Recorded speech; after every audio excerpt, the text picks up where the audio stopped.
오늘 케이스로 다룰 차량은 캐딜락입니다. 미국 사람들은 고급차로 인식을 하고 있죠. 미국 대통령의 현재 실제 공식 의전 차량도 캐딜락이니까요. 미국에서는 많은 사람들이 꽤 괜찮은 차량으로, 고급 차량으로 인식하는 차가 한국에 오면 듣보잡이 된단 말이에요. 오늘 다룰 차량은 캐딜락 XT5입니다. 도시명 SUV라고 하면 맞을 것 같습니다. 중형급이고 3.6 가솔린 AWD 플래티늄 차량입니다. 법인에서 대표분께서 출퇴근 차량으로 사용을 하신 차량입니다. 19년 1월에 출고가 됐고요.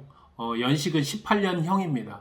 그러니까 재고 차량을 운영 리스로 인수를 하신 거죠. 그러면서 실행 금액이 한 6,700만 원 정도로 실행을 하셨고 60개월에 현재까지 34개월 타셨고 26개월 남았습니다. 매달 한 107만 원 정도 주시면서 현재까지 잘 타셨고 사고는 없습니다. 이제는 차를 정리를 하고 싶은데 어떻게 해야 잘 정리하는 걸까요? 어떻게 하면 가장 비용을 덜 들일 수 있을까요? 이런 질문을 주시는 분들이 꽤 많습니다. 법인에서 정리하는 것과 개인 사업자가 정리하는 것이 좀 다른가요? 실제로 정리를 하는 부분은 동일합니다. 리스를 중도에 해지를 해야 될 때는 제가 누차 이야기를 드렸죠. 캐피탈의 대표 번호로 전화를 합니다. 상환 스케줄표, 해지 정산서, 내가 인수를 할 때 그리고 반납을 할 때 이 서류 세 가지를 좀 받아보고 싶다 해서 팩스로 받으시거나 이메일로 받으시면 됩니다. 먼저 봐야 될 거는 어떻게 정리를 해야 될 것인가 세 가지 조건에 대해서 먼저 산출을 해봐야 되겠죠. 반납, 인수, 그리고 승계 이렇게 세 가지. 그리고 인수에는 내가 인수를 해서 취등록세를 내고 내가 타는 방법, 아니면 내가 인수를 해서 취등록세를 내고 중고차 업자에게 넘기는 방법, 이렇게 한 가지가 있고, 절차를 약간 변경해서 먼저 중고차 업체에게 승계를 시키고 중도 해지를 하면서 내가 취등록세를 좀 절약하고 판매 부가세도 안 내는 완납 승계나 승계 완납, 이렇게 두 가지 방법이 있다고 말씀을 드렸습니다. 조건을 넘길 때는 중고차 시세 기준으로 해서 넘긴다고 말씀을 드렸고, 이율도 꼭 살펴봐야 된다고 이야기를 드렸습니다. 이렇게 네 가지 조건으로 서로 비교를 해봐서 가장 현실적으로 빠르고 그리고 가장 저렴하게 정리할 수 있는 것을 목표로 한다. 첫 번째, 반납정산서 먼저 보시죠. 사고가 없고 차량 상태가 깔끔하다 그러면 반납정산서상의 반납 금액만 보시면 됩니다. 565만 6천 원, 대략 566만 원 나와 있죠. 이 금액 차량 반납하면 이 금액 내면 됩니다. 그런데 간혹 이렇게 질문하시죠. 그러면 제 보증금 1,000만 원 들어있는데 1,000만 원은 어떡하나요? 보증금을 선차감하고 그리고 난 나머지가 566만 원이다. 사고가 있거나 교환이 있거나 아니면 주행거리가 많거나 아니면 외관상으로 수리를 해야 될 것이 많다고 한다면 실제로 검수를 받을 때 이 금액보다 훨씬 더 많이 낼 가능성이 높다 이렇게 생각하시면 됩니다. 두 번째로는 그러면 내가 중고차 시세를 기준으로 해서 인수해서 팔게 된다면 어떻게 될까? 자, 그러면 중고차 시세는 어디에서 보느냐? 사람들이 믿을 수 있는 사이트? 저 같은 경우에는 엔카 사이트로 갑니다. 비슷한 차량 한 3만 킬로짜리 3,900에서 3,500 사이 평균 금액으로 3,700 정도 보면 맞지 않겠느냐. 중고차로 정리를 하면 리스 중도 해지 정산서 인수하거나 양도하거나 아니면 매입하거나 다 똑같은 소리입니다. 내가 산다는 소리입니다. 그 서류를 보시면 됩니다. 보증금 차감하고 남은 금액이 3,542만 원. 그러면 3,542만 원을 주고 이 차를 사오면 3,700에 팔 수 있다? 한 150만 원 남는 건가? 아니죠. 계산해야 될 게 있죠. 이거는 리스 차량이에요. 이 돈을 다 내면 서류가 나한테 이전 서류가 오고 일부 지역을 제외하고는 이전비 7%에 채권까지 8%입니다. 3,542만 원 낸 거에 8%를 취등록세로 내셔야 내 앞으로 이전이 가능하다. 법적으로 15일 이내에 이전하셔야 됩니다. 대략 3,800만 원 요 정도 든다는 이야기입니다. 그러면 중고차로 놓고 봤었을 때 100만 원 정도 마이너스는 안 해요. 그런데 반납하고 놓고 봤었을 때는 한 500만 원, 550만 원 정도는 이득인데 근데 여기서 끝이 아니죠. 내가 탈 거면 이대로 하면 됩니다. 그렇지만 이걸 다시 중고차로 팔아요. 또 문제가 뭐가 발생하느냐. 이 법인인 경우에는 일단 이렇게 차량을 내가 내 앞으로 이전을 하게 되면 차량 매입이 돼서 계산서를 받으면서 자산의 매입으로 들어갑니다. 다시 판매를 하게 된다면 자산 매각으로 들어가게 된다는 거죠. 그래서 매출 부가세의 10%를 끊어줘야 되고 얼마에 팔든지 간에, 그리고 중고차 업체로 넘어갈 때도 바뀐 세법에 의해서 2,850만 원 이상이면 1.05%, 또 이전을 하면서 들어가는 부대 비용들, 상품화 비용, 업체에서 가져가니까 당연히 마진 가져갈 것 아니겠습니까? 비선호 브랜드, 차가 나쁜 것이 아니라 선호를 하는 브랜드가 아니기 때문에 금액적으로는 조금 더 낮은 금액을 받을 가능성이 크고, 일반적으로 BMW나 벤츠나 볼보나 아니면 최근에 테슬라들이나 뭐 이런 차량들, 인기 차량들을 제외한 나머지 차량들, 그런 차량들은 3, 4%나 5% 정도에서도 매입을 하는 경우가 있지만, 이런 비선호 차량들은 7, 8%, 그러면 이전비까지 다 합친다고 한다면 10에서 12% 좋다 이거죠. 10%로 가자. 매매 금액이 3,700에 10%면 370만 원 빠지고 정산을 해줘야 될 금액은 대략 한 3,300 요 정도 돼야 된다는 거죠.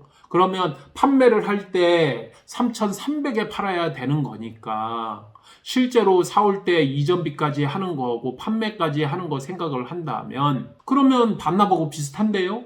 한 550만 원 차이 나는데요? 여기에다 판매 부가세까지 끊어줘야 된다? 그러면 330만 원까지 판매 부가세 자산 매각으로 들어간다? 그러면 반납이 더 유리하겠는데요? 안 되겠는데요? 반납해야 되겠는데요?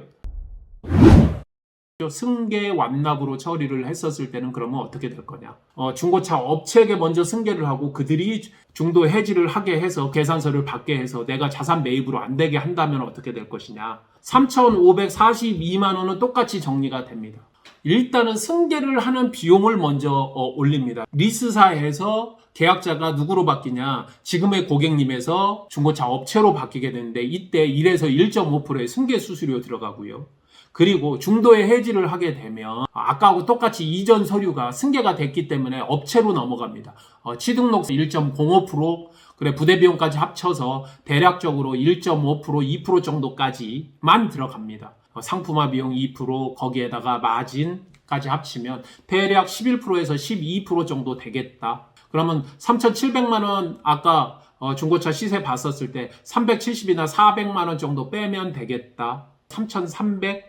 그런데 아까 정리를 해줘야 될 게 3,542만 원. 그러면 중고차 업체에 250만 원만 지원해주면 되겠다. 바로 정리됩니다. 일주일 안에. 반납할 때 650만 원 정도.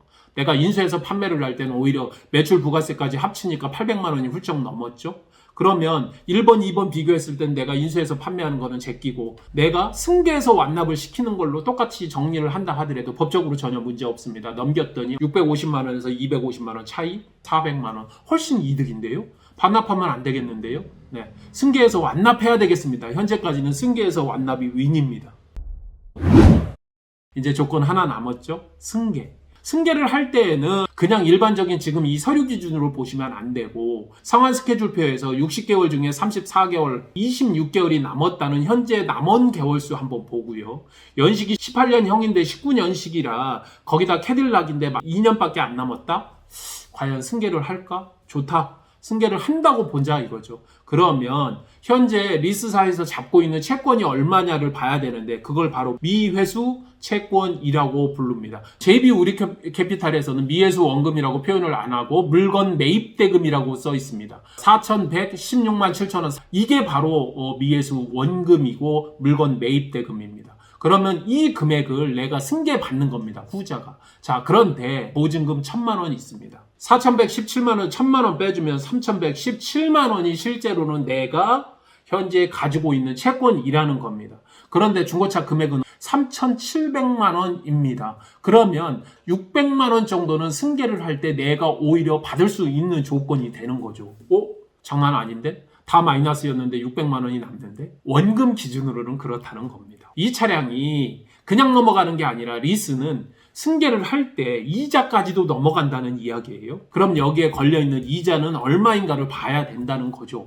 제가 따져봤더니 7%라는 이야기입니다. 그런데 법인사업자 같은 경우는 7% 정도면 높은 금리가 아니다. 7% 정도면 법인사업자 입장에서는 중금리나 저금리 기준에 들어간다. 하지만 만약에 리스 승계를 할 때 개인 사업자의 이율이 좋은 분이라면 이분은 분명하게 조정을 해줘야 된다는 이야기입니다. 7%가 아니라 5.5%나 6% 정도로, 즉 20% 정도, 15%에서 20% 정도의 이자는 보정을 해줘야 된다. 한 달에 107만 원 중에서 26만 원이 이자 비용입니다. 대략적으로 앞으로 내야 될 원금 4,117만 원 빼고 이자가 지금 보니까 한 676만 원, 한 이 정도 됩니다. 이 중에서 20% 정도, 한 150만 원 정도는 지원을 해주는 게 맞겠다, 개인 사업자한테. 그러면 600을 받은 게 아니라 450만 원을 내가 승계를 하면 받을 수 있겠더라.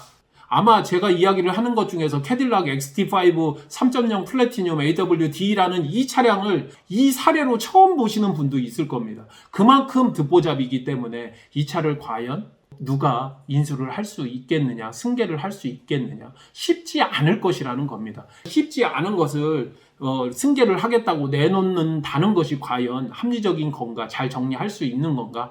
그렇다면 승계 접어놓는다면 현실적인 대안으로 법인에서는 250만 원을 주면서 승계 완납을 처리하는 게 지금상으로는 으뜸이 아닌가라는 생각이 든다는 거죠. 브랜드 인지도는 있으나 우리가 막상 살 수는 없는 이런 차를 정리를 해야 될 때 어떻게 해야 될지 살펴봤습니다. 가장 빠르고 그리고 가장 합리적으로 정리할 수 있는 방법에 대해서 비교를 해서 말씀을 드려봤고요. 모르시는 분들은 언제든지 연락 주시면 저희들이 성심성의껏 잘 정리해드리고 상담 드리도록 하겠습니다. 슬기로운 리스 생활 시우카TV의 정진환이었습니다. 감사합니다.